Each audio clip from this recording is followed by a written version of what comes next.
En effet, nous sommes sur l'un des lieux de l'attentat. Il y a eu 3 scènes différentes de cet attentat meurtrier. Nous sommes devant la supérette où s'est déroulée l'une des scènes de l'attaque où 2 travailleurs étrangers, vous le disiez, 2 travailleurs étrangers ukrainiens étaient postés ici devant ce commerce de la ville de Bnei Brak. Donc nous sommes vraiment à 2 pas, à quelques mètres de l'artère principale de Bnei Brak, artère la plus fréquentée de la ville.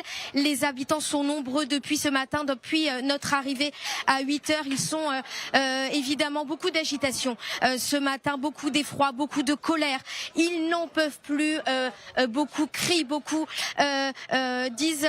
On entendait d'ailleurs une femme dire après Beersheva, après Hadera, après Bnei Brak, qui sera le prochain, disait cette femme. 5 enfants ont perdu leur père. Jusqu'à quand cette situation? On n'en peut plus de Bennett et de ces rigolos crier un autre homme. Beaucoup, voilà, vous voyez grâce à la caméra d'Igor, toutes ces personnes, beaucoup de journalistes qui sont également présents pour recueillir les informations et pour en connaître un peu plus sur cette attaque meurtrière qui a fait 5 morts ici à Bnei Brak, tout près de Tel Aviv. De nombreux habitants qui se déplacent encore sur le lieu de l'attentat ce matin. Et c'était déjà le cas hier soir, Olivia, où les habitants de la ville étaient sortis spontanément dans la rue avec des réactions effectivement parfois un petit peu virulentes, en tout cas pleines d'émotions. Racontez-nous ces scènes qu'on a vues à Bnei Brak.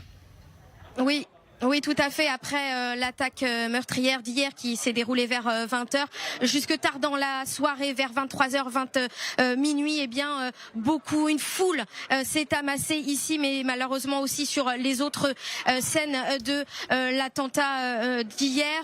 Ils ont dénoncé le gouvernement, les responsables qui sont au gouvernement et notamment Omar Bar-Lev qui est le ministre de la Sécurité intérieure ils s'en sont pris à lui, ils lui ont demandé de démissionner, le qualifiant d'incapable.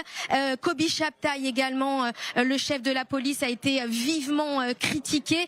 On a entendu aussi Bennett, casse-toi, des manifestants qui n'en peuvent plus, qui sont remontés, écœurés, qui sont sortis en masse donc hier pour condamner le gouvernement et sa gestion de la crise.